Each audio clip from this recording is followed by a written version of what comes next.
welcome everyone.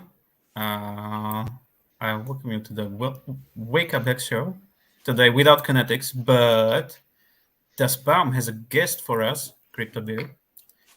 So Dasbaum, the stream is yours. Okay. Well, first of all, thank you for welcoming. He is a very brave. Crypto Beau is a very brave soul that we found in the YouTube universe. And he agreed to come on our stream and just share his thoughts.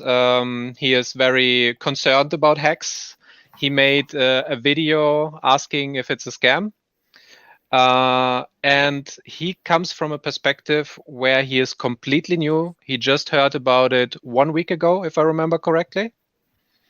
And he agreed to talk about it with us. That's what we do. We do a community stream.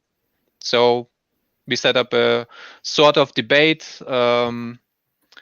something or a little bit of a banter, just some talk. And now it's up to you. Crypto Beau, welcome. How are you? Oh, Rosen. I guess he's already dead. Lost him. Are you back? We can't hear you. Me? Yeah. Yes. Okay. You froze up. Okay. You're back Okay. now. You're back now. Did you hear me though? Yeah, that I'm Okay. new to HEX. Yes.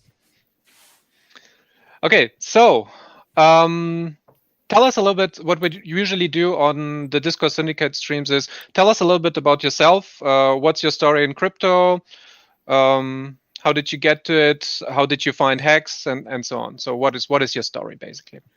So I first heard about Bitcoin in 2011. I was working as a counselor at like a summer camp, and I had a student tell me about how he was mining some digital currency on his laptop, which is back when you could actually do a CPU mine of Bitcoin. And I didn't really think anything of it until around 2013, I think, when the price ran up to about $1,300 for the first time.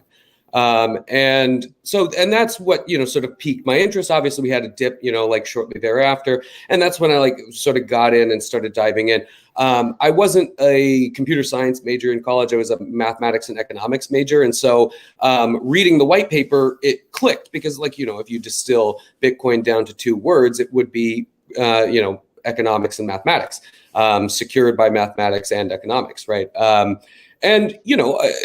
That along with reading, for instance, like Glenn Greenwald's book, No Place to Hide, on the state of surveillance capitalism and, the NSA mass spying programs and everything like that. The idea of a secure, immutable ledger where not only value, but also information could be transferred in a trustless way was something that very much appealed to me. And so, for a long time, I worked either in Bitcoin mining or and then eventually Ethereum mining, doing a little bit of smart contract work once Ethereum mainnet went live, working with in various capacities with a couple of DAOs. For instance, I worked for a while with the MakerDAO community, both in voting and in doing some smart contract audits and things like that. Nothing major, not a huge amount of contributions or anything like that, but I was getting in with these communities very early because I recognized the utility, for instance, of an algorithmic stablecoin. And it wasn't until the pandemic, I was while I was doing all this crypto stuff, I was also doing stand-up. I was in London for a while. I went to the Edinburgh Fringe Festival and then moved to New York to be okay, time to do stand-up for real. And then I moved there in January 2020, and 3 months later, comedy was illegal because I was locked in an apartment in Harlem, and the city was being ravaged by disease. And so, it was at that point that I started, thinking about other ways to do cryptocurrency. And that's when I started my channel, Crypto Beau. Go there, subscribe. It's a pretty beginner channel, especially right now. I'm venturing right now into a little bit more analysis of various token projects and things like that. But up until this point, I've basically been telling people who are interested in cryptocurrency safe ways to get involved. And so what are trusted exchanges? What are ways, which I, conceptualize mostly as crypto fiat gateways? And then what are safe ways to store your cryptocurrency, how to avoid scams, which is ultimately what led me to HEX. I had a couple of commenters tell me about Hex, which on your it's YouTube channel. crazy.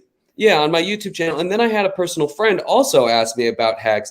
And my rule typically is like, if I get like 4 or 5 comments on a thing, then I'll look into it.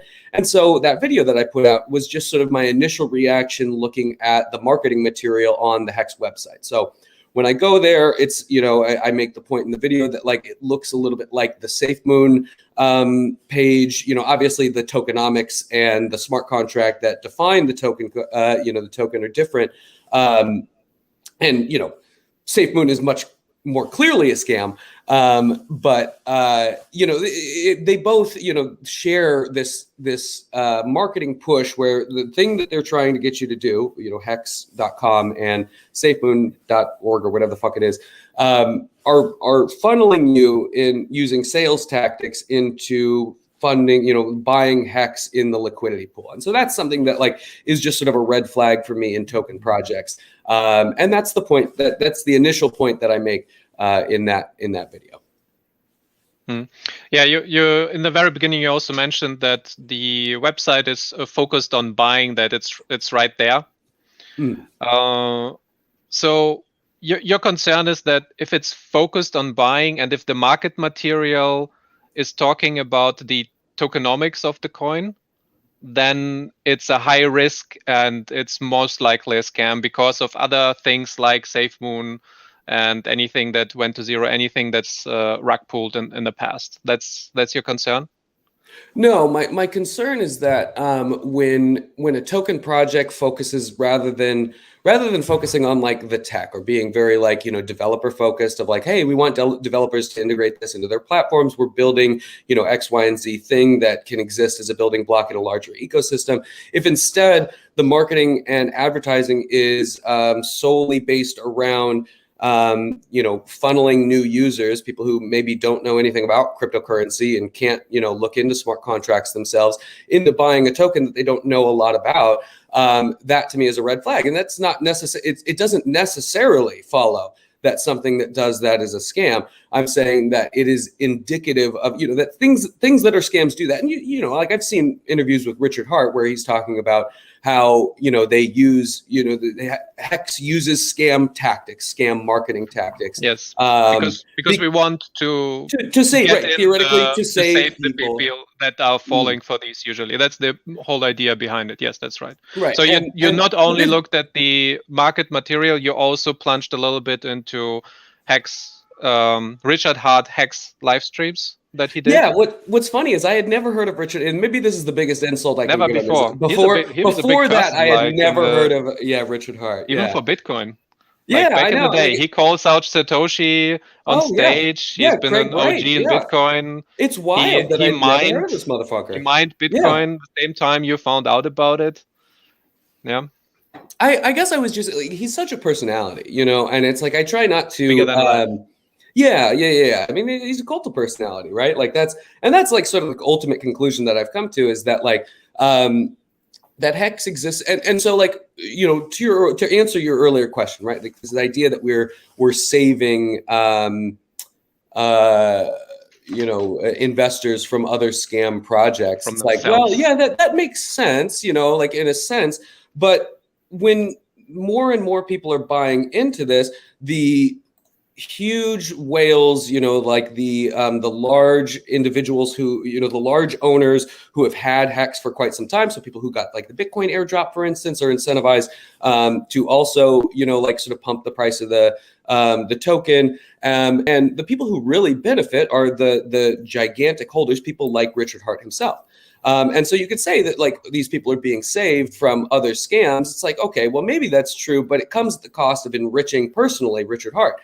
And so, you know, like, yeah, I would love to talk to him about it. Honestly, I know he has like a lot of watches to polish or what have you, but like, maybe you can. You know, he's usually very. I think we would get along actually. He's very quick to just jump on and just talk randomly. I think that would be fun.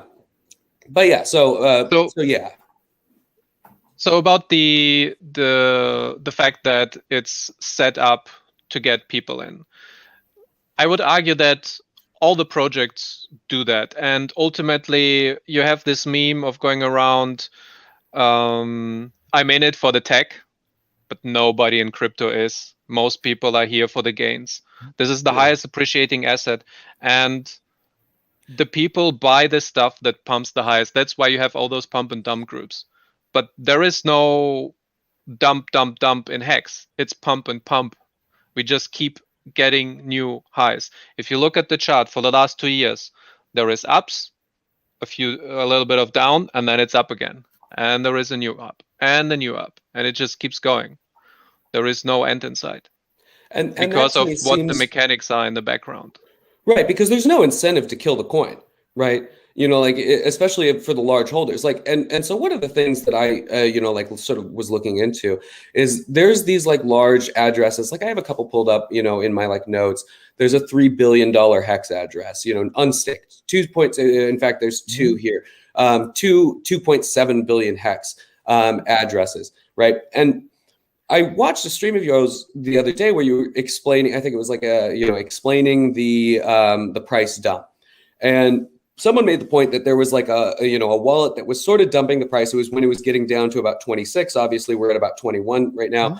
And they made the point that if they were to sell that 100 million HEX that they have, it would have a 68% price impact, right? It would have taken the price from that point. 26, from 26 cents to 8 cents, right? And so, you know, that illustrates to me that you can't just dump all your HEX, especially if you have a bunch, right? So even if you have a ton of paper gains in HEX, right, you can't really realize those gains. You can't buy houses, you can't buy Lambos unless you have a shit ton of HEX, and you're slowly dumping them onto the market as new people buy in, right? And so again, you know, like I'm not saying that the value of HEX token is going to go down. You know, I think that, you know, the HEX token is financial fucking black magic. I think it's wizardry, you know, like it's obviously a token contract, you know, it's a finished product, right? Like it just exists as a smart contract. You're making the points for me. You're just making all the points for me. So because that's also what you told earlier, like you said, this project is just making money out of nowhere, right? But it's marketed as scammy as possible. That's how you like said it roughly. But what are you going to market with technology if you already have everything down? It's finished. It's a product. It's not a project. There is no, we're gonna announce an NFT in 2 weeks or something. There is no additional things that are coming up for the coin itself. It's finished. It's immutable and it cannot be changed. Yeah. So the only thing that's left then is to get people to understand what the coin is serving, and that what is I want people marketing to understand, it to I'm sorry. I don't mean to interrupt. What I want people to understand is that it can be killed, right? HEX can be killed, right? Okay, there's a ton of wallets. Tell us how. Someone 3 billion HEX hits the market, sell right now, right? Like that's a nuclear weapon in terms of like the value of HEX, right? It won't go to zero though. It wouldn't go. It won't go to zero. You're right. It won't go to zero because it what exists in this liquidity pool. What do you define as kill? Black swan events that shake the trust in that people have that the price will continue to go up, right? Because you know, again, it's like, and I've seen Richard Hart make this argument in a lot of live streams that we understand that HEX is valued, in our own minds, in the same way that the dollar is illusory, the value of Bitcoin is illusory. That's right. Yeah, everything, every currency is illusory, but they rely on faith, right? They rely on trust, right? And so what I'm saying is like, Bitcoin can't be killed, right?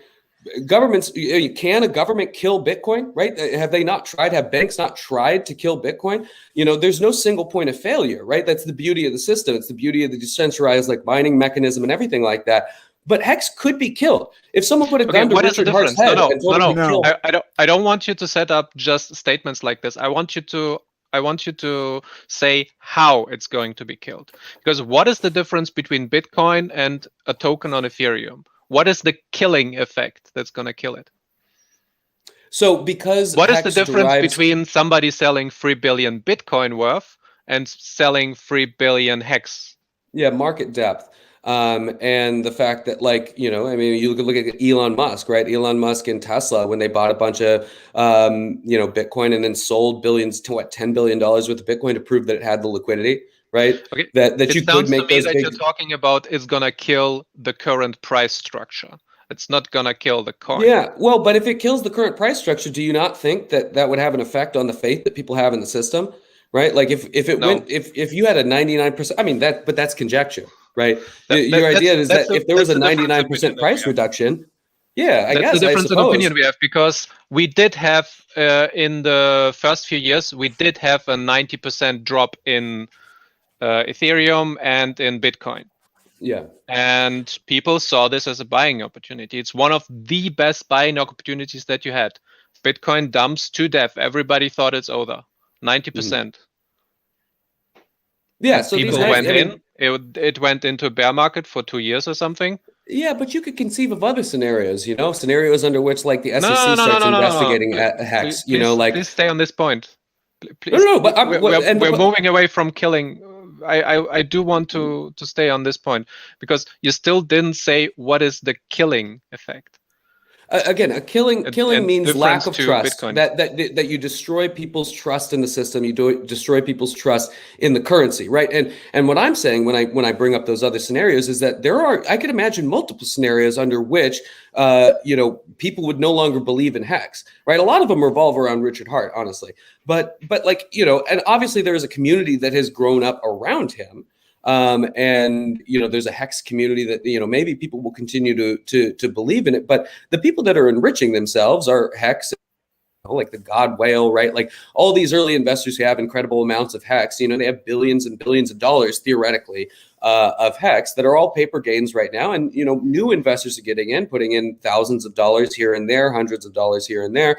And if those people who, you know, I mean, what, you know, people, Richard Hart says they have, you know, people have paper hands all the time, right? And that the entire HEX system is designed to prevent people from being able to sell in the case where they get the shakes, you know. But you know, if you're putting in, you know, a significant amount of your like net worth into a system, even if that significant amount is only like a couple of $1,000s, right? Like if your faith is shaken in that system, at a certain point you exit, right? At a certain point, you know, the media buzz dies and the price just stays down. You know, like, again, I'm not saying I'm not. So what you're describing is a theory that you have in your mind, but everything that's on the chart for the past 2 years denies that reality, that theory, because reality is that the price did dump 87%, very close to 90. And back in the day, but people what was the market millions. cap then? You know, well, it's like when these 90% dump, like, notice how Bitcoin has not had a. Well, no.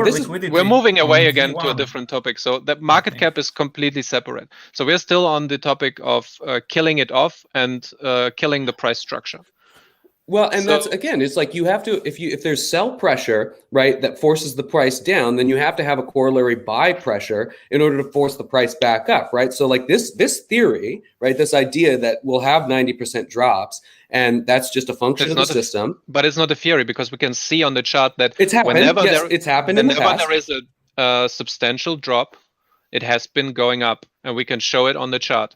Because who buoys the price, 70%. Right? Like, you know, because that's the question, right? Is like, and that's part of what my problem with HEX is like, who's buoying the price? Where are these millions of dollars that are being invested in buying HEX coming from? You know, are they people who are already sort of invested in? So we can actually see that we can see that on chain. If you look on the data that's provided by Staker app, and you can do the chainalysis by yourself if you want to, you can see who is buying on Uniswap. There are pseudonymously, obviously you don't have an address assigned to it, right. But you know that it's different actors. Well, you don't know that it's different actors, but we assume that it's different actors. You don't know. You don't know that it's different actors. I give you that one. We assume that it's different actors. So the price is always recuperated. And it's in contrast to what you're saying as a theory. You're saying that it cannot and it will not recuperate if there is a decent enough drop. If Richard Hart dumped, you know, 10 billion HEX onto the system, is there enough buy pressure to bring it back up to the levels it's at today? That's what I'm saying. Is like if you dump, see. Yeah, I mean, we would have to see, but so far this didn't happen. Oh, you're right. This is exactly my point, right? This is a concern that you have. That's just a theory, and for 2 years it didn't happen. The same way that Satoshi didn't dump his coins. So why would you destroy your own golden goose? Why would you kill your project? Why would you kill your kid? Exactly. Yeah. No, I mean, I completely agree. There's no incentive to destroy the system for Richard Hart. There's no incentive to destroy the system for these like giant whales. I completely agree. And there is no incentive for Satoshi because he could come out of his grave suddenly. Yeah, and he only has 6% of the supply, right? Yeah, he only has 6% of the supply of Bitcoin. Gentlemen, please, let's reset everything. Have a nice drink of water. Get your palates nice and supple, and please begin again, but please be courteous to one another. I apologize. So there are people that have a substantial amount of Bitcoin, and if they choose to, they could dump the Bitcoin price down to $10 or whatever. If they just market sell everything, the liquidity cannot sustain millions and millions and millions of selling pressure in one day. It will wick down to and it does wick down on multiple exchanges. It does wick down every now and then. Like, look at the flash crash that just happened. What was it? 1 month ago? It was Binance. I know it was Binance US. They have lower liquidity, but it still happens, and people get wrecked over this. Allow me to interject because I think there's a big Wales is there. Hello. There's a big misunderstanding on all sides of the table. And what's up, Crypto Blue? Not familiar with you, but let me help you understand something. What you're trying to elaborate on is literally impossible. Now, why is that? Think for 2 seconds. 13 years ago, what was Bitcoin? That's a question to you, sir. I'm posing it to you. 13 years ago, what was Bitcoin? Correct. Non-existent. No, it was existent. What, in 2008? Yeah. 2007? 2009. 2009. Yeah, okay, right? So it's 12 years ago. Okay. So why is it still around? Belief. Is that really it? Well, belief in the security guarantees provided by the mining, the proof of work mining system, right? Like the development of a trustless network, which was a technology that just didn't exist before, right? It actually and did. The fact you do realize blockchain has been around since the 80s? Yeah, blockchain has been around, but a scaled, decentralized, trustless network like Bitcoin did not exist before Bitcoin. It's still not that, and it wasn't that back then. It's what people intended it to be. Mm-hmm. So it's important we understand. Is it not a trustless network? It's not. It trades mostly on exchanges. Bitcoin trades primarily but I on can exchanges. send you Bitcoin without an intermediary, and I don't have to trust any intermediary to process that transaction. Yes. So it's a trustless network. It is not a trustless network because it What primarily. do you mean by trust then? Let me explain. Trustless implies zero intermediaries. If you go read the Bitcoin white paper and you look at the abstract, the first line tells you what cryptocurrency is. It's literally not a debate. It's there on the paper. Okay. What, a peer-to-peer electronic cash system? With no intermediaries, sir. Zero. Not no intermediaries. Yes, no intermediaries. Trust. It's a trustless system. It's not intermediaries. Sir, please allow me to speak. If you want, I can give you the link right now to the Bitcoin white paper so you can look at the first line of the abstract. This is not my opinion nor my thought. This is literally what it says. No financial intermediaries. At least 67% of the Bitcoin network is co-opted and not decentralized. Fact, not opinion. So understand what you're saying and understand what you're trying to promote. However, when you're looking at HEX, it's completely the opposite. And you can take the data off of the blockchain and figure it out yourself because the data is there. Right? What data can you pull for Bitcoin that shows decentralization when 60% of the supply is owned by like 10% of the freaking wallets? Right? Like again, yeah, that's a lot, man. This is the data, and this is the point. When you look at the blockchain, you can see what's going on regardless, right? But then when you were talking about Bitcoin, however, that's not the case because you had a flash crash at 88,500 on Binance chain, which is just clearly their own contract. But whoever was on Bitcoin and Binance thinking they actually owned Bitcoin got wrecked. It's simple. So you can have your preconceived notions, but that means nothing when you're looking at the factual data, right? It's important to sit down and take stock of what is actually going on, not just come and spew at the mouth, giving your opinion. Nobody here is sharing opinions. We're sharing verifiable blockchain data, sir. Respectfully, Wales. This is a guest of ours brought on by Baum. He didn't just happen and waft in here. We set him up. We welcomed him in, and we're having a cordial exchange. Sure, I'm just educating the gentleman. That's all. I know. Okay. Right? Like, I want to bring it back though. I would like to bring it back though. So we are moving away from HEX and we are talking about Bitcoin now. So we did the comparison between destroying it, killing it, and which is the price structure, not the actual technology. And for us, this is actually a feature. We want the price to shake out weak hands. And this is counted as a distribution mechanism for us. We actually like to see ramp ups and then the like small bear markets, so to say, when we have those price dips of 60-70%, those are the distribution phases where new people who did not come into the beginning that don't have those millions, those get redistributed to the coins by someone who was in earlier. And the same thing happened in Bitcoin over the past 10 years. This is happening right now in a smaller time frame in HEX. This is the only way to redistribute the coin. You have it, imagine it like a tree. It just spreads out into the cryptoverse where more people find out about it. They get the little coin, the little part of it. They have it. They can also mint their own coin trustlessly without having to go through a miner. They can generate new coins for the future. And the ones they get are from the people that owned it before. And this is the gain of being early in any project that you have in any other coin.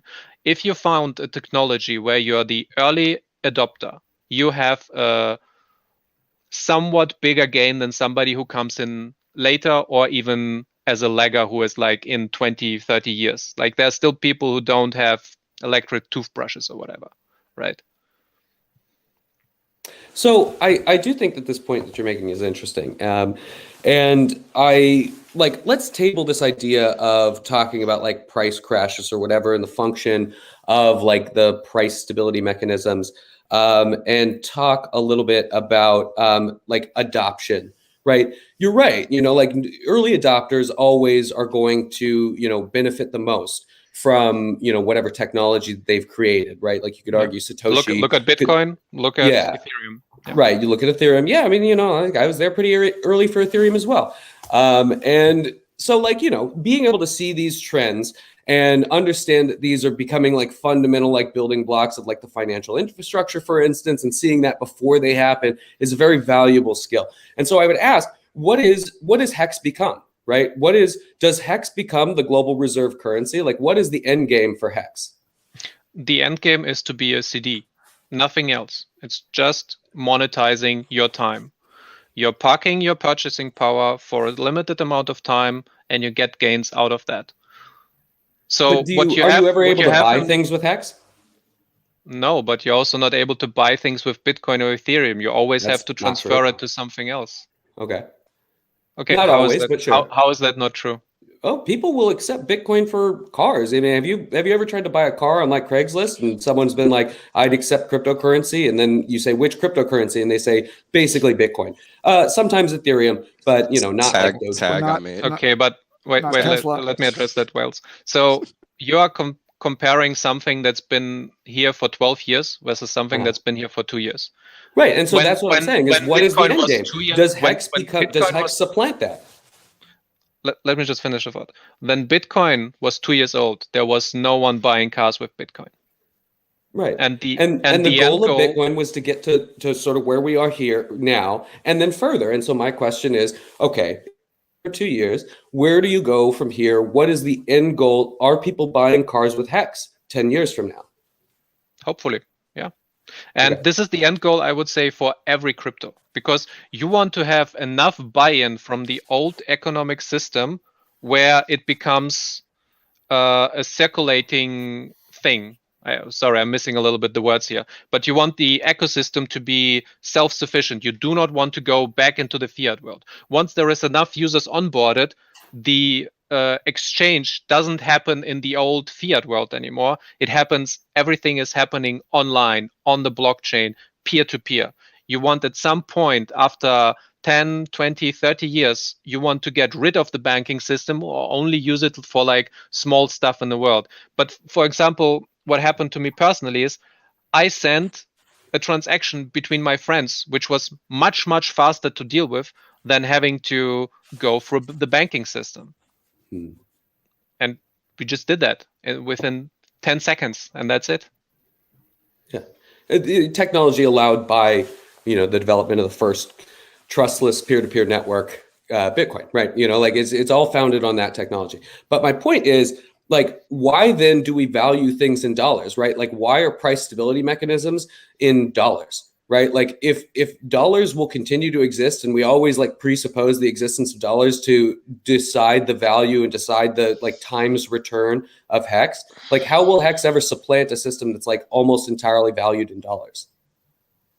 I think that crypto, it's just all of the crypto, it's speculative assets, and they are basically valued in currency. Right. The fiat. Well, I mean, currency. But the question that's is the why, thing. right? The question is why. I think that's the answer that we're trying to get to here. And the simple answer is because people don't know better, right? Dollars. Yeah, and because the U.S. throughout government time. has a giant military, right? Time like out. that's Time out. it's Time out. only That US actually government. Go doesn't. ahead. That's just a piece, and that next. That's a piece. Hold on, brother. Let me talk. Because you don't know who you're talking to, so just please allow me to talk.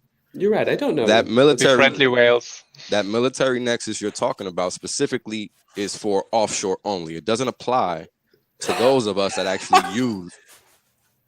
Like you mean all of the people in the call that are offshore? I just said offshore. Yeah, people outside of the U.S. Right. Right. People We don't use it on the U.S. You're not letting me finish, brother. I'm gonna need you to take a step back and just let me say what I got to say. I understand Go you ahead, hate yeah. HEX, but let us talk, please. Right? We're being respectful. Please do the same. So it's very simple. People outside of the U.S. use dollars. Why? Why do they use dollars? Do you know why? I mean, you could argue that it's largely because we There's value no oil arguing. in dollars. There's something called the Plaza Accord, right? There's a reason international trade is settled in U.S. dollars. You got to know your Bank of economic International history. Settlement. Yeah. Negative. You got to know your economic history. It has nothing to do with the BIS. The BIS is just one piece of this big puzzle that we're trying to crack. Okay?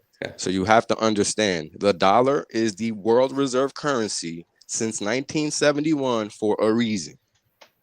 And it's not because the military or whatever else have you. It's because of the Plaza Accord. And then the Plaza Accord, which happened in 1985, denotes certain aspects of things that are supposed to happen globally, right? But you have to understand how the world works.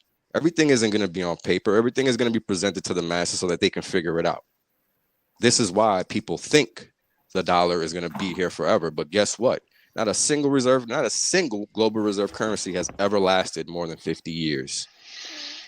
And it's almost over for USD. And it's been over. Well, here's the thing. People think the dollar matters What because was the global reserve currency before dollars? Pounds. British. British pounds. Yeah. And what about before that?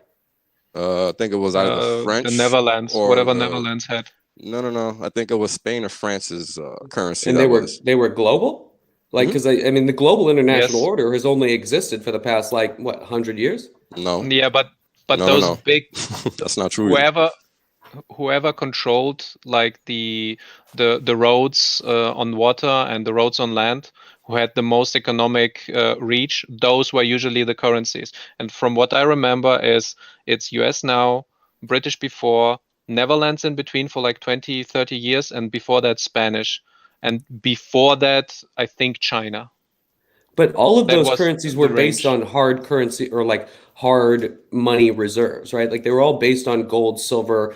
They were tied to specific values of precious metals and so on and so forth, right? We unwound that, right, in the 1970s when we ended the oil embargo by OPEC by decoupling the dollar from gold and instead coupling the dollar to oil by saying that oil can only be purchased for US dollars, right? And the United States has since enforced that, right, with its military abroad, right?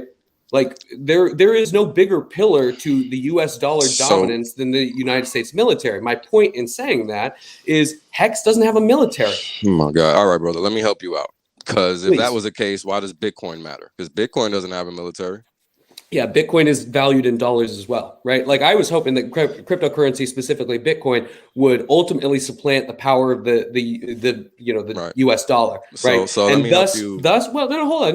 I let you finish. Let me finish, please. Mhm. Right? I was hoping that Bitcoin would supplant the US dollar, right? And maybe take a shot at like the US empire, right? We would not Bitcoin would replace it, but instead Bitcoin has been co-opted, right, by the global banking, whatever syndicate or what have you, right? Like, because especially since like the CTFC has accepted Bitcoin. So now we're valuing Bitcoin not really on the spot market, but instead in the futures market, which is denominated almost entirely in dollars, which is another aspect of US dollar dominance, right? Like the fact that futures markets are almost all denominated in dollars, right? And so like when we get into this question of like, okay, HEX becomes like the global currency, it's like, how do you supplant the dollar if Bitcoin? Wait. Nobody said that. Yeah, Sorry, you're okay. going way off sides, bro. Like, All right, Yeah. so now you're all over the place. HEX is not trying to be like a global reserve currency. No, We're that's- not trying to replace like the financial CD, a system. certificate of No, deposit. it's Right, trying okay. to be. It has this specific function. It wants to be the CD in. I think that this whole notion of narratives is ridiculous, because this is what causes these ridiculous arguments. For example, you were just saying that all these reserve currencies over time were backed by something. They were only backed by something momentarily, which is why they stopped becoming global currencies. So understand that what matters here is the education of the people actually using that thing that people think has value, right?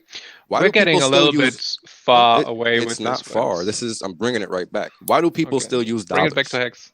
Yeah, why do people still use dollars? People still use dollars or price things in dollars because they think the dollar is worth something. The day nobody any longer wants to accept dollars, that's it. It literally doesn't matter. That yesterday is irrelevant. And Just because like- you can only pay taxes in dollars. Oh my God. All right, that's fine. That's true. But Not it's all over the irrelevant. world. It's irrelevant to only- the conversation, man. You're Right. not. But you're not it listening. is an implicit value. You're to the injecting dollar. your opinion. Right. That's literally not That's relevant. a fact. Dude. Well, but it's a With fact respect to to the conversation, it's not relevant. We're Well, you talking said about that- you global said that the reserve dollar currency doesn't- status. You're saying that Nobody people- outside the U.S. pays taxes in dollars, man. What are you saying? Please Yeah, but stop. in the US does. Yo, but we're talking about. Can we interject here and try to get this to perhaps the yield aspects of HEX rather than the simple, fundamental, whether or not the Bitcoin is the history of the whatever? Hold on, We because are I'm getting there. I'll give you Please. both 30. Can I ask it that you both take 30 seconds to summarize and then we move on? Sure. Wales, you go first. Sure. Fact. Global reserve currencies are not static. Value changes with people's perception of value. Fact. That's all it is. So over time, once people find something that's more valuable, just like Bitcoin was found, just like Ethereum was found, just like HEX is found, that's the process. Things evolve over time. Nothing is static. Now, when you take into account the high yield aspect of HEX, good luck to the competition. End of rant. Okay. Beau? Yeah. 30 And seconds. so, yeah, so my response to that would just be that, like, again, people believe that the dollar has value for several reasons. One, because it's brutally enforced by the US military in very imperial ways. Two, because you can only pay taxes in dollars, right? You owe the US government taxes for your earnings, right? And you can only pay that in dollars, which implies a value for that dollar, right? Full faith and credit to the United States federal government. Now, if you don't really like the United States federal government, there are now alternatives, right? The global banking system, right? The institution that was supplanted by, offered an alternative to by Bitcoin, is at the head of that. I don't know. That's 30 seconds, I guess. Thank you. Basbam, would you like to take the reins back on this one and maybe explore the next option to, persuade and or debate with Beau on perhaps the yield? Okay, did we have any unfinished points? So I We think left. We had a lot of unfinished points, I think. Yeah. I would just like to say that what crypto needs is adoption altogether. There is no way we can dream about something like, oh, I don't want to pay or buy. I want to buy stuff with my crypto. Like, without adoption, there is no way 100% agree. this can happen. And I think education is a big part of that. And this is why these conversations are so important. But I think what also makes crypto, them... Go ahead, and I'm crypto, sorry. it's hard. Yeah, Like, it's hard. I don't even think it about matters. in green room that basically to set up a wallet with someone. It's Well, it's hard. brand new. It's brand new. Yeah. It's not straightforward. Oh. Most people are used to having things handed to them. So this is a part of the big problem. People are not educated. They're not used to educating themselves, which is what crypto is about, because it's decentralized. So all this that we're seeing in Bitcoin and in the promise coin space now is literally them trying to replicate what's already happened on Wall Street. That's all. They're just trying to replicate what's already happened on the fiat side over here. That is all. I agree. That won't change. That's all that they're trying to do. I mean, why else would they be allowing Visa, MasterCard, all these intermediaries to now jump into the system? That's not a benefit. That's not actually a positive. And people in the promise coin space view it as that. Why is that? That's not the point of this. If you read the first line of the abstract of the Bitcoin white paper, it proves that point. So when we go back and look at what actually has happened and what's actually happening now, there's a reason HEX isn't liked. There's a reason HEX is slandered. There's a reason all these things that are negative attributed to HEX. And this is simply because it removes the power of the middleman. Why? Because it actually stuck to the first line of that abstract. It doesn't need intermediaries for people to be able to generate value from that code, from that smart contract. That's a fact. And this is why the entire space, the promise coin space, not the crypto space, rails against HEX. When you say there's no intermediaries to derive value, you of course mean value in dollars, right? No, value in the way you perceive value. See, you have this misconception that value is blanket. It's not blanketed, because everybody doesn't care about dollars, because everybody doesn't earn in dollars. Everybody doesn't spend in dollars. So your perception of what value is unique to you. It's not unique to me. Oh, absolutely. So you got to understand that everybody on this planet perceives value uniquely. This is why education is paramount. Why do you think everybody doesn't own Bitcoin? Because everybody doesn't see the value there. It's so simple. Can I ask you a question? Mm-hmm. So how much do you value HEX? How much HEX do you hold? As much HEX as I can physically hold. Or Okay, realistically but a hold. number. We don't talk about our own crypto. Like, why not? How much cash do you got in your bank account? What kind of question is that? Well, but I'm not trying to sell people cash. I'm not trying to sell anybody anything. Okay. I'm trying Fair to enough. educate You want to educate people. Okay.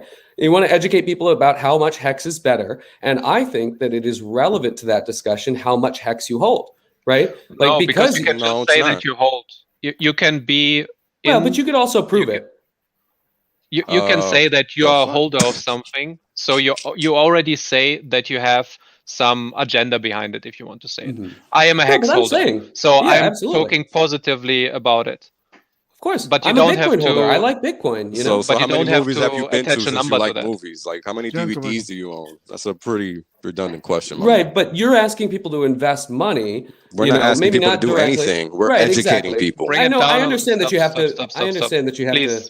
Please, slowly, one after another. And another 30 seconds, and then we're moving off of the value topic, because we are just running in circles, and I would like to talk more about HEX and less about oil and the US dollar, because that's not what we're here for. Well, okay, so I'll go first this time. So I think it's relevant how much HEX you hold. I think that you have an incentive to say that it's better. I understand that you legally have to say that you're not trying to sell anything, because and that this is educational, because none of us are brokers, right? But I think that you talk positively, you give people expectations of profit, and I think that those expectations of profit will lead people to invest in HEX, vest it for 5 years, which is an insane amount of time in cryptocurrency, in the hopes that it will be much more valuable by the time that they unstake. And so, yeah, of course, this narrative is impacted by how much HEX you personally hold, especially if you're an early, large adopter. we don't Do you- promote the expectations of anything with Hex, actually. Right. We Well, simply yeah, say, no, I read the know. code, make up your own mind. And if you decide to participate, that's great. If not, then that's your choice. We are not, So, we're not doing that. Go ahead, Dustbaum. so did you want to finish, Wales? Do you still want to bring up the point? I mean, Well, look, you're if good. this guy thinks that people are over here trying to sell Hex to outsiders, then I don't know. He just needs to do more homework because it's clearly not Well, the case. Okay, so this is the last thing I'll say on this. He didn't have a point.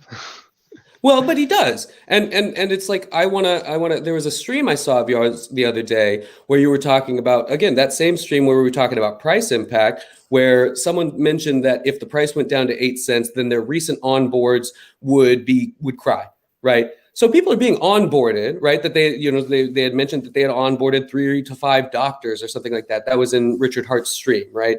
He mentioned that someone had onboarded 3 or 5 doctors, and he said, great, right? Onboarding, right? And what we're talking about there is convincing people to buy Hex, right? Am I wrong? I'm not sure I understand. I think convincing your who? I think your interpretation of what is happening is just skewed to the way you're trying to relay your message. This is what I think is happening because Well, no, I believe the quote. Hold on. Because if this is the case and everybody in the promise coin space is doing the same thing, and this is a moot point, this is what I think you're not grasping. You're trying to point fingers when you're pointing 4 back at yourself, bro. Yeah. Well, I mean, I'm not trying to sell a promise coin.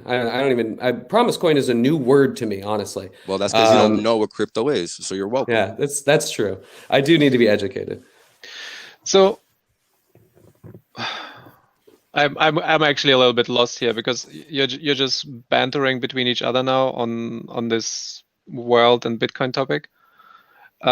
You brought up one point though, which was about what again? You brought a new point in. Onboarding?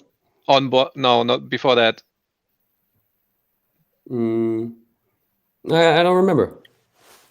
Was it locking up for 5 years? Was that the one? Oh, right. Yes. Yeah. Locking up. Yeah.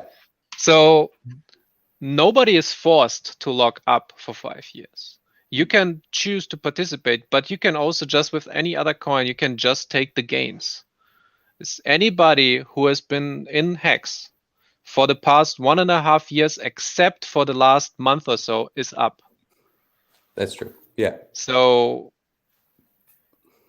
yes, Peter? In my view, staking is a feature, not a bug, because you can, however much, or if you have some amount of Hex, you can create a CD ladder or staking ladder. And if there is profit, just when your first stake is ending, then take profit and leave the rest to gain on interest or the inflation. And in my case, I would sell if I was not staked, I would sell at much lower prices because I'm staked, because I have like this fairly nice looking ladder created. I can take profit or restake or do whatever when the stakes are coming through. So maybe for newbies that decided to, or new people that decided to go into Hex, it's basically like a protection bracket, like in this new crypto space where the price swings are 40% to the upside and to the downside. Like when you have your staking ladder created, then you can live through it and see the big gains at the end of the day.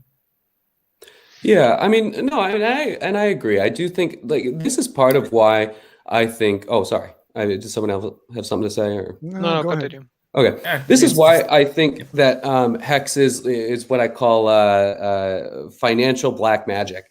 Is this idea that like the way that the ecosystem is set up is that new people who come in, are again enticed, especially through the marketing of the website, to get 40% returns per year, right? But in order to get 40% returns per year, again denoted in Hex, you have to lock up large amounts of money for long amounts of time, right? No, you don't. So this is already just not true. aspect of long. I just have to say that this is not true. You don't have to lock up large amounts of funds. You get the APY based on what the rest of the system is doing. It's not. It doesn't matter if you stake 1 hex or if you stake 10,000 hex. But isn't but length dominates, right? Like the length of the stake is much more important than the size of the stake. So I'm asking. So it's really hard because you don't know. You didn't read the actual contract and you didn't read the white paper, right? I've looked at a little bit of both, but yeah. Because we're talking about the basics of the contract right now. This is one of the things that I noticed in your video is you're saying something, but it's not necessarily true, just like this statement. It doesn't matter how much you have, you're still getting that 40 or currently 37 APY per year based on the fact that there is only 10% of stakers right now. And slowly that increases. And if there is more stakers in the system, you're getting a smaller part of the inflation. Because if there is more stakers, inflation is divided to more people. So your part of that is smaller in return. If I apologize. Yeah, if everybody is staking 100%, which happened on Big Payday roughly a year ago, the payout is 3.96% for everybody. 3.69, sorry. 69, yeah, sorry. Yes. So it's proportional. So because there are a small number of stakers, it's proportionally much higher if everyone were staking. So like the 90% of tokens, right, that are liquid right now, more or less, could be traded on the open market. Because those aren't staked, the returns on staking are much higher. Yes. And the staking system prefers long stakes rather than large stakes. If you want, so it doesn't. There's some synergy, right? But it's the same as in the real world with banking system. If you stake for longer, if you have a CD for longer, there is 1, 3, 5, 10, 15-year CDs at the bank. And if you stake longer, you get on average 20% more or something on your interest. Right. And the contract does the same thing. It gives you 20% more per year. We just copied what existed in the real world. Right. Well, I mean, so to that point, I will say, I don't know. I mean, do CDs in the real world? I don't know the answer to this question. Do CDs in the real world penalize you for exiting late? Yes, harshly. They do. Really? Oh, that's fucking, that's like fucking wild. This is actually a contract that's like 10 pages, 10 DIN A4, where you have to sign that you're not going to take out the money. You're going to get penalized. You cannot move the country or something. There's so many clauses in there that you need lawyers to look at that stuff before you actually go into one. And there are some that give you less. There are some that have penalties at the end where you have to pay a specific tax. If after the 10 years you have to pay the bank, you have to pay taxes, you have to pay maybe additional people that held the money in between or something. There is multiple things that you have to make a contract for. Okay. So that's interesting. I didn't actually know that CD seems like a pretty fucked instrument, especially like in a banking context. And so why, again, that just raises the question to me is like, why would we try and replicate things of the legacy banking system? Because it works. So we are reproducing the parts that work, because the system, the game theory is what's interesting about it. You want to have the parts of all the good. You want to have all the good parts of what is working, and then combine them together. You don't have to create something new which never existed before. Most businesses that work are usually just repeating already proven concepts. And Richard Hart is a businessman. He is really handy at that. He is just repeating what works. And he created the contract in a way that it copies working systems.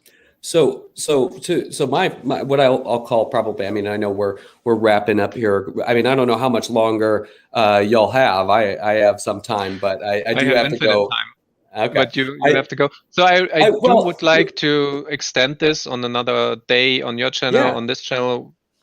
Well, no. I'm saying I don't have to go now. You know, like I have maybe another 10 to 15 minutes. Okay, So let's do it. I would okay. say. So, but like as we're like sort of wrapping up and talking about like the function of the token and how like, you know, like the release schedule works. So right now there's only 10% staked, and because that 10% stake, there's a high APY reward for continuing to stake the coin, right? And so when you on look average for 5 years. right, on average for It's 5 years. important And to again, add, I'm sorry for like my, you know, like I said at the beginning of the stream, you know, I only became aware of HEX, you know, a week and a half ago or something like that. And so you all will always know more about like the specific functionings of the smart contract, you know, like the point of the white paper and everything like that. And so I have to come into it with an understanding, you know, in a broad way of like the way economics works, the way tokenomics works, and then apply it to this very specific set of knowledge that you all already have. You know, like I said, in our, you know, our call, you know, before our call yesterday, where we were like setting all this up, knowledge is a function of focus and time, right? And so you have my focus, you just haven't had a lot of my time yet.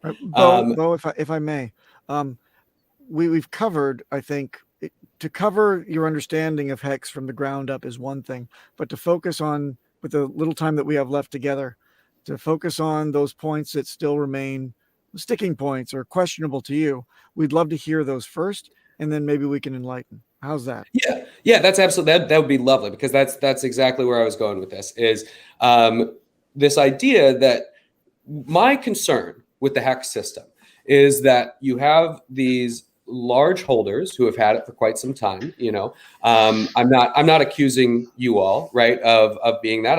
I genuinely believe that you all believe in this project and have bought in at whatever level that you've bought in. And, you know, I don't know whether or not you got the airdrop or anything like that, but regardless, maybe you are, maybe you aren't, but there are several very large holders of HEX. And the price has skyrocketed since those very large holders of HEX have had it.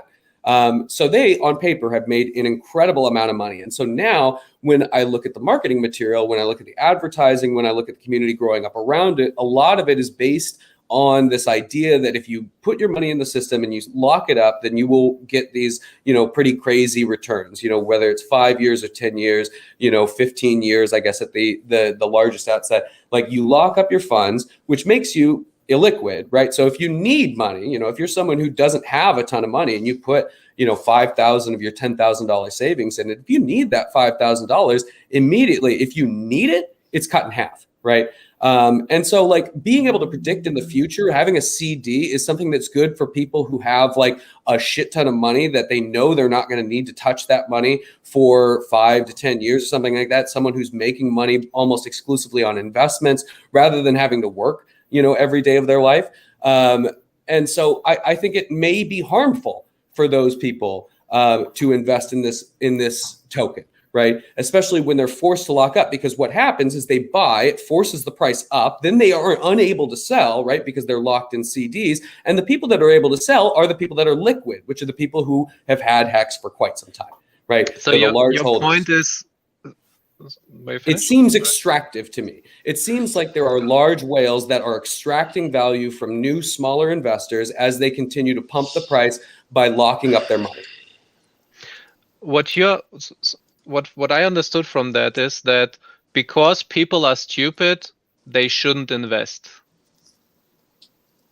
I wouldn't say that's what I was saying. I think I had a much larger point than that. What you want to protect people because people are that poor. Don't know what they're doing.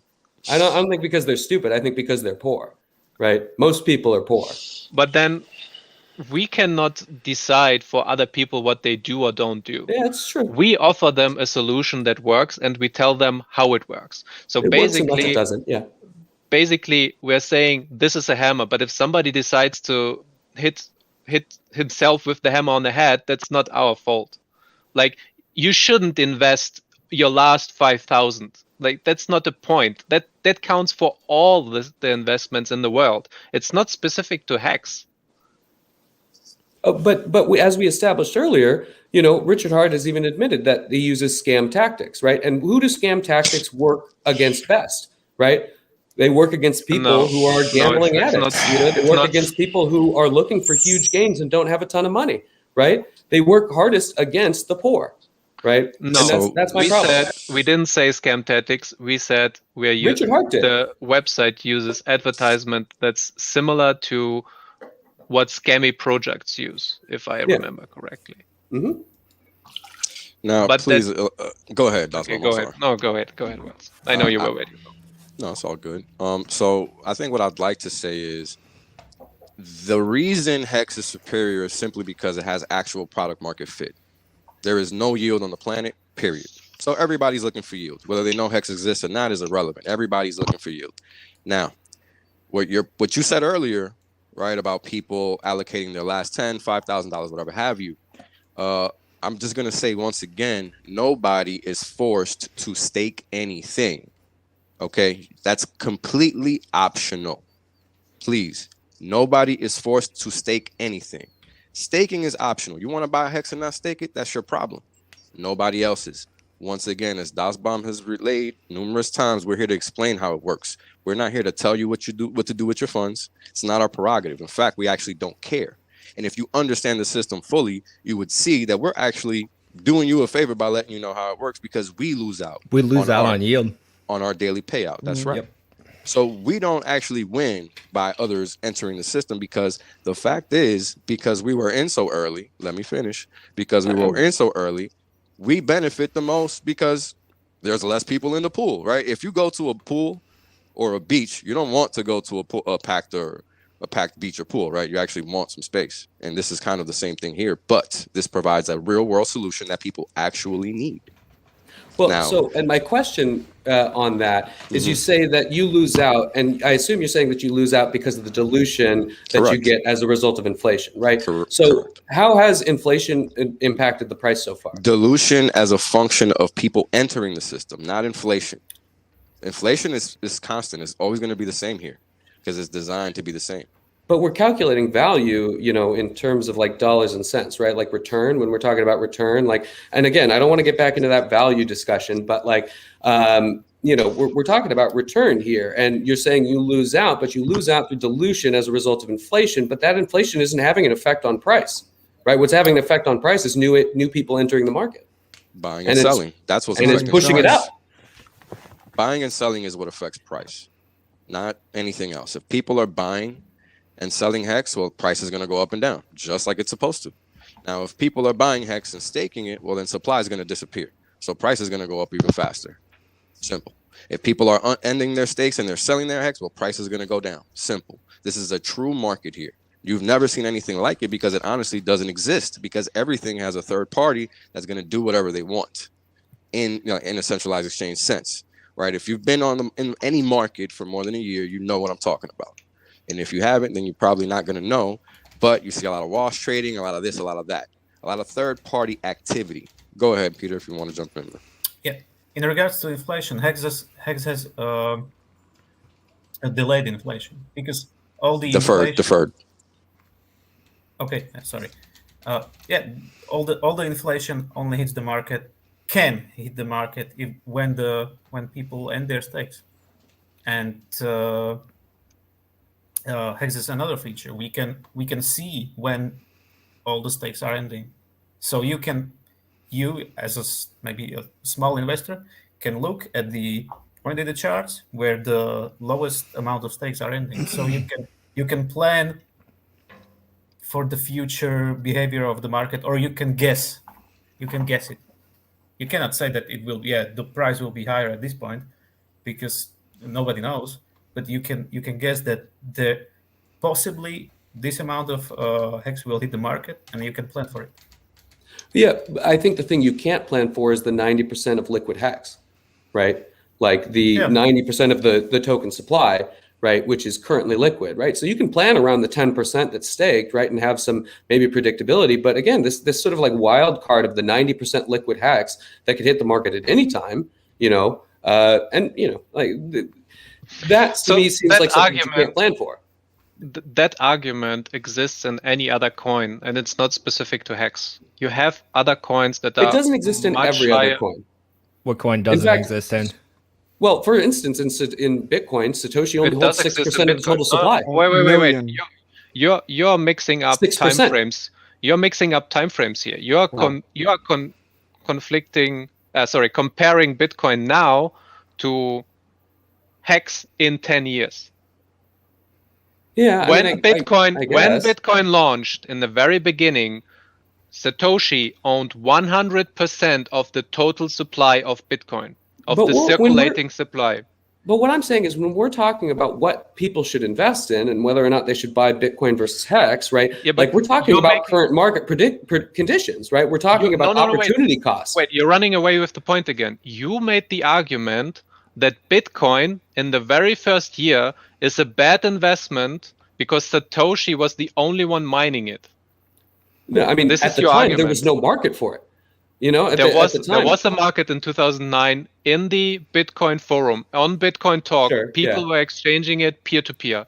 They were mining it along with after Satoshi started mining his first few blocks and got things going.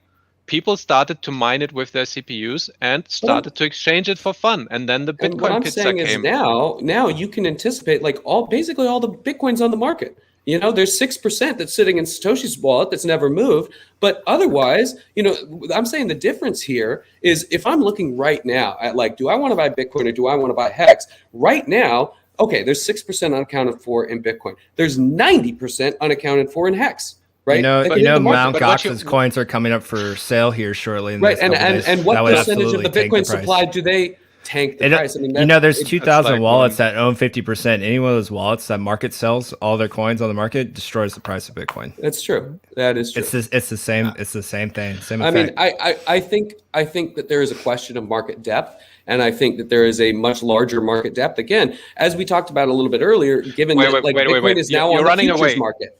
You're running away on the point. You're still comparing Bitcoin to now with HEX in 10 years. The market depth will change over time. What you're suggesting that's is that conjecture. Bitcoin. Wait, no, it's not, because we do have the history. You don't know the future, though. No, Nor do but we you. have the history Yeah. of the Bitcoin at 2 years. And Bitcoin, when it was 2 years old in 2011, when you first looked at Bitcoin at, I think it was $100, it was the best time to buy. When liquidity was at its lowest, when nobody knows, it was not on media channels in CNBC, when Satoshi at this point still owned more than 6%, way almost more than 100%. almost early on. 100%. Yeah. This was the best time to buy Bitcoin. And we are comparing that time to the time now in HEX, not the 6% Bitcoin after 13 years. Go on. I'm sorry. I don't mean to continue to interrupt you. My Sorry, apologies. everyone's But excited. I know. But I do want to respond to that. Is like, but the difference is that Bitcoin was a new technology, right? It was, again, what we talked about earlier, like it was a decentralized, trustless network. It did not exist. Something like it did not exist. HEX is an evolution upon that theme. It's a remix, right, of like the idea of cryptocurrency. Cryptocurrency was not an industry in 2011. Right now, HEX is starved for oxygen. Right, like token projects live and die by how much media they can, media attention and how much YouTube views and everything like that you can steal from the other projects. It's a competitive marketplace. Negative, right? That actually doesn't apply to HEX. I'm gonna have to disagree with you there. But please continue. Yeah. No, I want to let me get on with it. I knew you wanted to jump on this one. So you're saying HEX is a project and that it's within a competitive marketplace where so many other projects are like HEX, and it's I wouldn't say that. You're attributing something very special and unique only to Bitcoin because it was new. But the same principle applies to HEX as well, because there is no other decentralized, immutable contract that's a blockchain CD. All the other shit you have on the market is lending coins, giving away your keys, farming yield where you have to put it in some weird liquidity pool that's getting rug pulled. You have to send it to some exchange that has then complete authority over your coins. Like it's all shit. It doesn't exist. There is no comparison for HEX on the market. There Hex is nothing else like it's it. the next evolution in crypto. Yeah, It's what crypto was supposed to be. It's very unique. I'm sorry. So what Wales had something to say? Well, I was just going to say what Motley said basically is that HEX is what crypto is supposed to be. This is why I referred you to the first line of the abstract of the Bitcoin white paper, because it's very simple. Everybody just doesn't know because they don't read. And that's okay. That's why we're here to educate, because it's actually not a competition. And people have that confused, because at the end of the day, you can have multiple multiple promise coins choose to want to fill a certain product market fit. HEX has already picked it and done the job.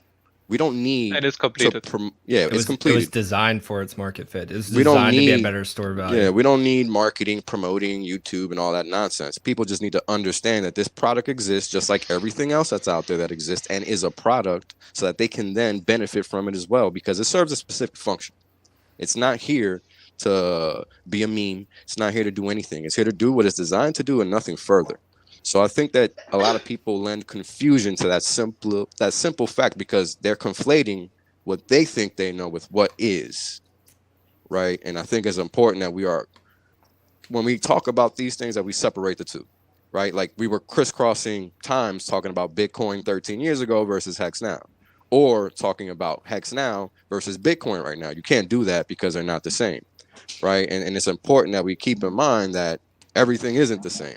Nothing is like HEX. Everything else is literally the same. Bitcoin isn't complete. They can change the quantity of Bitcoin at any time, and people don't even take that into account. No, they cannot. They're constantly doing upgrades of the code. They just literally did one. How can you say Yeah, no? and a hard fork would create two branches, right? And one branch would be capped at 21 million. You misheard. No. They can It's real literally change. updates. Let me There explain. is Bitcoin proposals. Yeah, You and what can would literally happen, change what would happen if they did that? You know, Crypto Beau. like Crypto Beau. It doesn't matter what you think. The point is they can literally do it, and that's all. Like we're not here to speculate. We're not here to speculate. We're here to just relay information. Minor signaling does a BIP require? Why A does that Bitcoin matter? improvement proposal. That's how they changed the protocol of Bitcoin. How much mining signaling does that require? That's not relevant.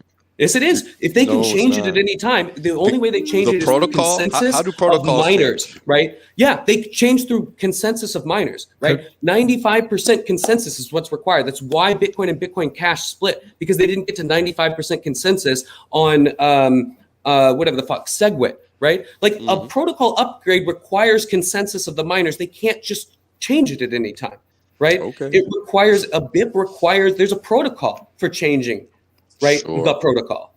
How did untrue. How did you feel this when not the about how it inflation? changed? How did you feel when the inflation bugs were introduced into Bitcoin? Yeah, Just glad cause they its solved history. it before it reached 95% What consensus in the BIP. if they didn't? What if all your stuff Then became Bitcoin would be useless? fucked. You're right. Yeah, that would have sucked.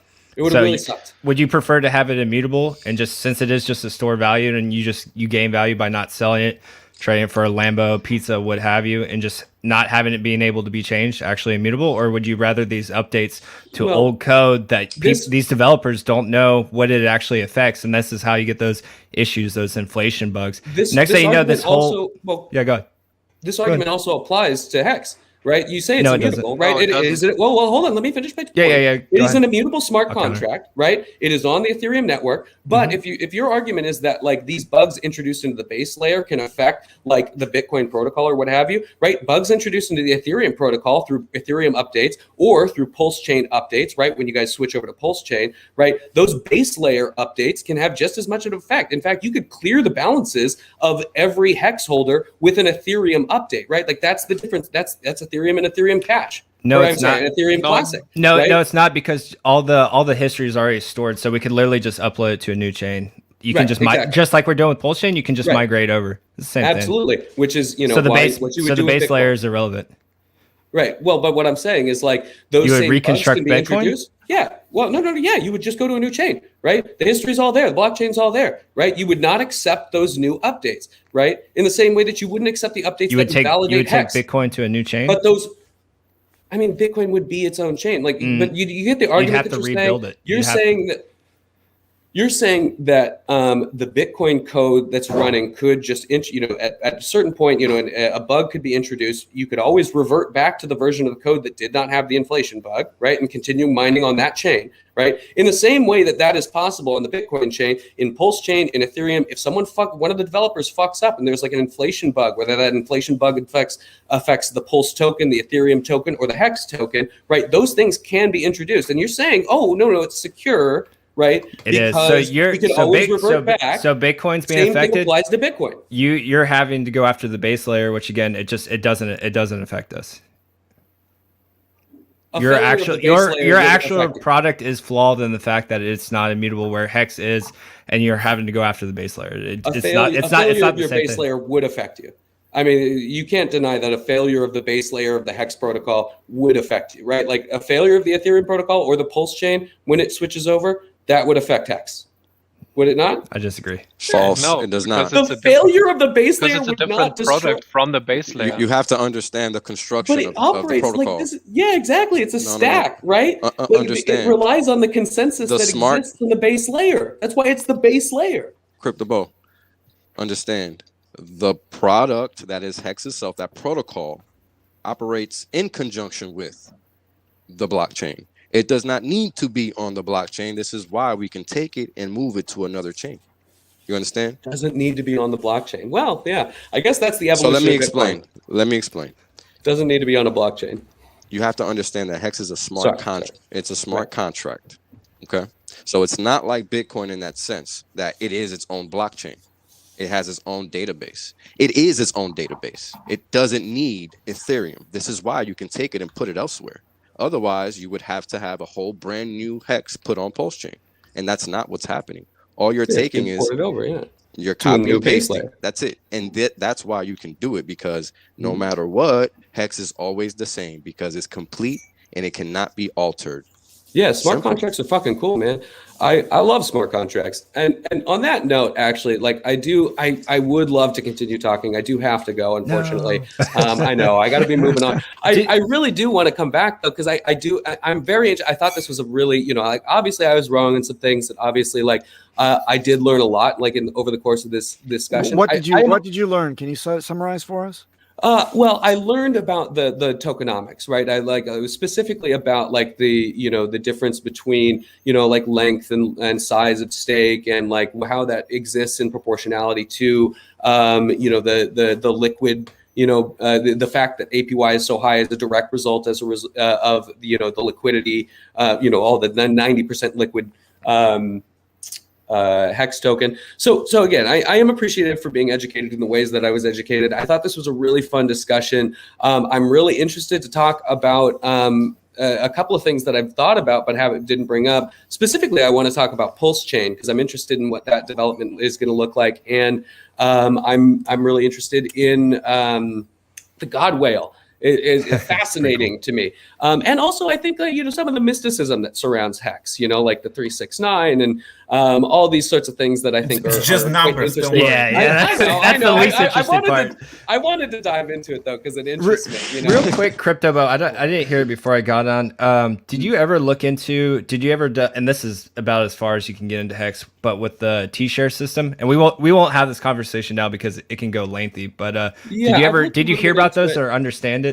Yeah, I mean, I understand. Like, I've been looking into it. I think I sort of get it. I mean, like, again, I'm getting a little bit more of it, especially as it's like, we're talking about the mechanism of the token itself, right? Like, as I sort of understand it, it's like a liquidity token if you were to like stake in a liquidity pool in Uniswap, but it's like obviously time locked. So like, I don't know, there's like a finite number of T shares, and that's what dictates the inflation rate or the APY or something like that. It would be a great place to start the conversation for next time, because I know you did bring up the point about, people getting in first and how they will always hold a position over the system as long as they don't sell and stuff. And T-shares, again, it's the whole, like Wales was talking about earlier, it's the whole revolutionary part of Hex. It truly is a unique system that was created on T-shares. So I think that'd be a good conversation to have. It is more advanced, but once you understand that, you truly start understanding where Hex is revolutionary, and where even if you're the first holder in Hex, you eventually lose your T-shares over time. Like they are the deflationary part of the system, and we can go more detail on that next one because it gets very convoluted. Well, but and I was just gonna say, talk. please send me, like links and like educational materials. I can send you will some read stuff. through it. Are you on Twitter, Telegram? Yeah, I'm Yes, on he is. Twitter at Same name. Trox News Network on Twitter. You could also like Trox News Network, TROX. Okay, gotcha. Trox, TROX. I'll get it from one of the guys. One of the guys has got it. Yeah, exactly. I got a Telegram. I got Trox News Network, all that shit. So yeah, just hit me up. Send me some links. Cool. I'd love to have a more discussion. Whale, Please honestly, come Whale, back. like I was gonna say, Whale, I know that we had some tense exchanges, but I really enjoyed talking to you. It's all good. I think it's because we're both coming from the same point of view, and Passionate I think, too. I think Very we're passionate. both, we both understand what we're talking about, and I think that's why it's important for people like us to have these conversations, because it is people like us that have an understanding that need to find common ground so that we can evolve the space. Because again, this is supposed to be peer-to-peer decentralized. It's not supposed to be co-opted by centralized authorities, and this is the problem that we're seeing with the rest of the space. And this is why we take such a staunch, a really tight and starchy stance with our protocol and what we have going on over here, because we know what's happened in the past 12 years very, very well. We're a very well educated community. We're just trying to help others understand what's happening so that we can actually progress, because it's not about just Hex. It's about the entire space and the future of it, because Hex really only fits one nexus of what could be. Right. And I think it's important people understand that, because, even talking with others, you get this animosity because hexagons are very Hex focused, right? But this very specific to the fact that it's not Hex itself, it's just how Hex is designed and how it works. That's why we're so adamant and so profoundly devoted to Hex, is because it's mathematically verifiable and we don't care about promises. That's all. And I think there's a space in this world for a whole, industry of protocols set on that premise, because that's what it's supposed to be in the first place. And I think that's what we're trying to achieve here. And with it, we're out. Yes. We'll see you again. Outro, let the man I'll know. talk to y'all later. Outro. Yeah, It'll be a fun one. Outro. Hasta Okay. luego, y'all. Nice Bye, talking. guys. Peace, guys. See you again.